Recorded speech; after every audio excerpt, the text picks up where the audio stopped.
Namaste. I feel a little bit ambitious this morning, so I'm going to carry on. We're talking about trifecta, a trinity, free. And the second thing that I want to touch that I called this one, the previous one I just completed was called the rogue. This one is called the saint. And the saint is Thich Nhat Hanh. And Thich Nhat Hanh, from now on, I will call him TNH. Thich Nhat Hanh. TNH. Because when I transcribe this, when I do the closed captions, it just doesn't get Thich Nhat Hanh. TH. No. TNH. See if I can get it. See if I can stick to it. So I'm calling him the saint because he was a saint. He was the epitome of love and compassion. He was a Vietnamese monk that passed away last year at 94, I believe. He spent his life growing a place in France. Plum Village was where he centered because he was chased out of his own country for many, many years, exiled, and then was allowed back in towards the end of his life. And as far as I know, he passed away in Vietnam under the care of some loving monks. So he died at home, his home country, after being exiled for a year. But I know he had to at least speak Vietnamese, French, and English. And he was such a soft-spoken, beautiful man. I highly recommend where my teacher was a rogue, could be abrasive, could lose his temper, could scold people, was very insistent on the very rigid, compared to TNH,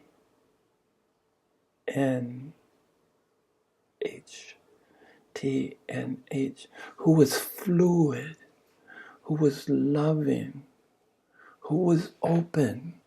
He was all about the green chakra, about compassion and love.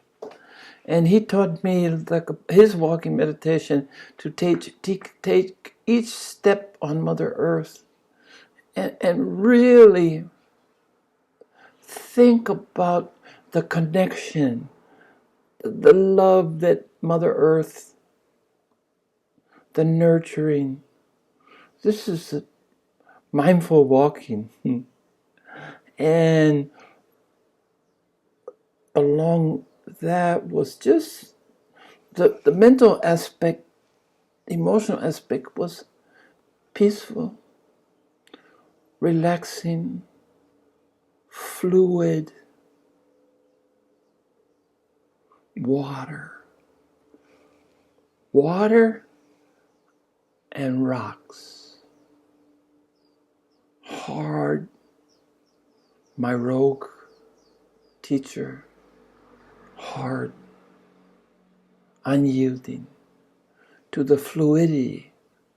And because my ultimate path was going to be jhana yoga, neither of these two previous, I think probably the purple was kriya. There was a lot about energy. And that's what he transmitted to me. Not specific asanas or positions or yoga, but he would have a lot of people, that would get moved by the spirit. There's a lot of movement. And coming from Zen with the rigor that you weren't allowed to move to, all of a sudden, it's more expressive, overwhelmed by the spirit, So it was tough on me, rigid. Maybe the rigidity that set in was already too old and just didn't like change much. But here, Adyashanti was kind of the precursor, because I ran across Adyashanti 20 years ago, and he went in his first 20, closer to 30 years, when he was in Hawaii. It was during his first year of opening up and teaching. And he openly talked about being awake. And I read so much, that awakened people don't, if people say they're awake, they're not. Well, I'd like to turn that around and say, if people say other people are not awake, then they're not awake. Because what I have learned is that none of us are in any position to judge another person's awakeness. Inherently impossible. What we see, because we have to go, our journey is within. What we can see and what we can understand is our own awakening, our own awakeness, our own process, this continual spiraling, as I see it, ever and onwards, upwards. And whether or not you talk about it or not, it's up to no one else but yourself. And I've followed Adyashanti. Adyashanti was the first one that I said, well, after I wake, now what? And I found, through his grace, I found some sharing of his experience. And I've developed a similar style to Adyashanti that, I make suggestions, I share, but I have no dogma, specific dogma where I say, and I don't know how rigid his organization, but the rogue, it has to be a lot less rigid than my rogue. I'm sure, because any organization, once you put people together, you got a mess, and you got to control them somehow. Socio-political and economic control. It's just chaos without that. So it's always been a struggle. We're still looking for a good. I don't think we're there yet as far as the ideal way that people can live together. I was really into utopia, and Stranger in a Strange Land, and this idea of somehow that there'd be social order, and that it'd be willingness to take an equal willingness to sacrifice and contribute. And now I'm less and less enamored, or less and less inclined to believe that we could have it's possible to have a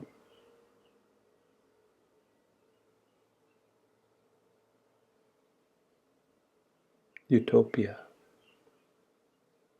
Dystopia. I'm living in dystopia, and the word will roll off my tongue a lot more quickly. Dystopia than utopia. The opposite of where it appears to me that we're not far away from total social order just breaking down. I can see it, and I can see the change in the people, but there's gonna be, from the ashes, it's the phoenix again. From the ashes is going to arise. People will persevere for a while. I'm not privy to our timeline, but I know it's certainly not anywhere near infinite, anywhere near what Mother Earth has survived. I laugh about global warming. There's nothing to laugh about, but you know what? Mother Earth will be just fine if she becomes a fiery ball, which she has been before, or she becomes a completely immersed, no land of ocean, which she has been before, or she continues in some kind of continent, some kind of ocean and land, if this is the model, and we kill ourselves off. It might not take a fiery ball. Fiery ball could be the consequences of our actions, a reaction to our actions, karma. or not. Who knows? But I just, I just understand that everything has a time and a place. And when your time and place is up, it's up. But the immediate future, I'm an optimist, and I see a new type of human being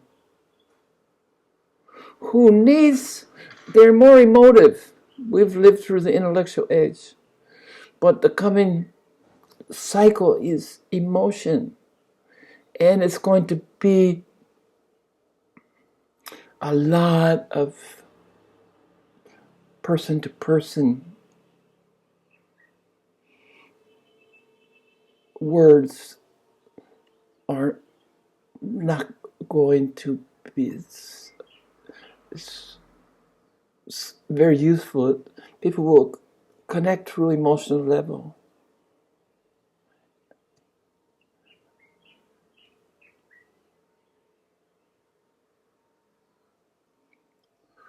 But that Nijan, my path, Jnana Yoga, the path of knowledge, my biggest weakness has always been my green chakra, my heart. And in the last year, I've really absorbed that Nijan.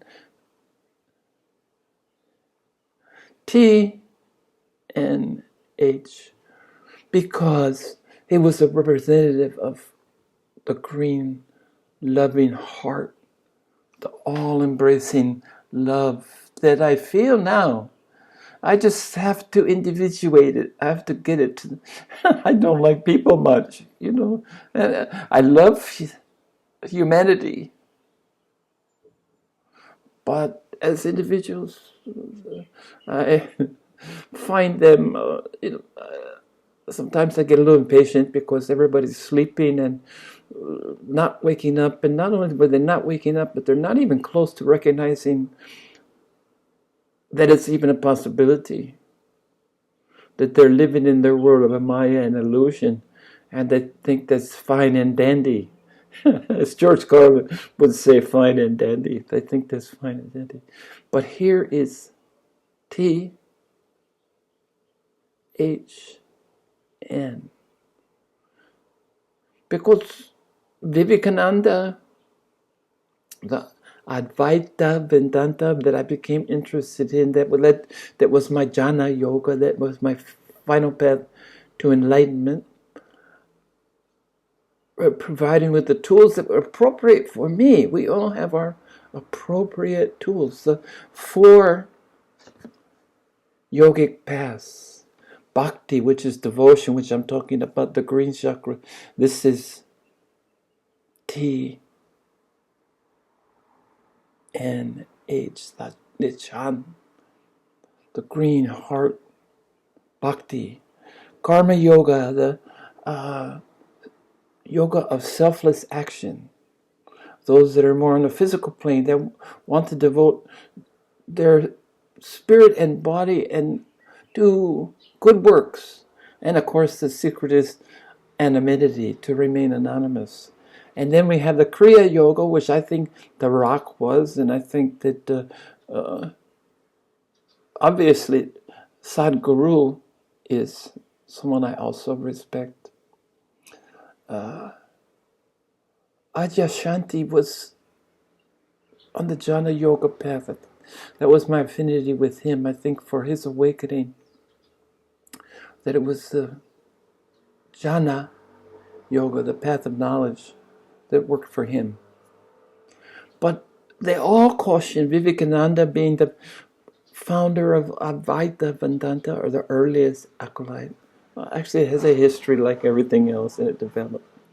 2 recent outings on YouTube, and I haven't learned how to pronounce his name, but there's a monk that I absolutely adore that does a lot of videos.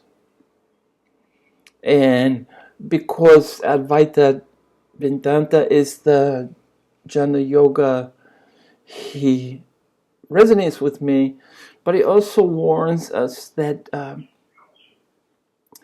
we can't neglect compassion. We can't neglect the green. One of my weakest chakras, my weakest chakra is among my strongest is the root and the crown. I got the top and the bottom. But in between, the solar plexus and below to the heart, right in the middle, I really need a lot of work. But the most constructive, useful work that I've been doing is with the heart, so that I'm working on the loving everybody equally. No discrimination. And for someone who learned on the path of discernment, by sorting and filing and storing and then accessing, it's all about evaluation. And evaluation has no place at all in the green chakra, in the heart chakra. Then to evaluate each step, each breath is this mindful lovingness, so eloquently just permeated and just radiated from T and H, my Vietnamese monk from Plum Village. I try to look at him, try to look at something or listen to something that he said. He talked about the Heart Sutra a lot, and how the Heart Sutra has been the most meaningful. It replaced the Lotus Sutra. The Lotus Sutra, actually, for me, is the most meaningful one, because that's where I need the work. So all my work has been on compassion. It's pretty easy. I practice in Renzai Zen with walking Zen. With walking meditation. It's not an unknown process. We would spend time every morning walking in mindfulness. So that part is not new, but it's the appreciation, the love. I hear the birds now. I feel the saint's presence. And I feel my heart, while still a work in progress, at this moment, feels full of love for all of you. Namaste.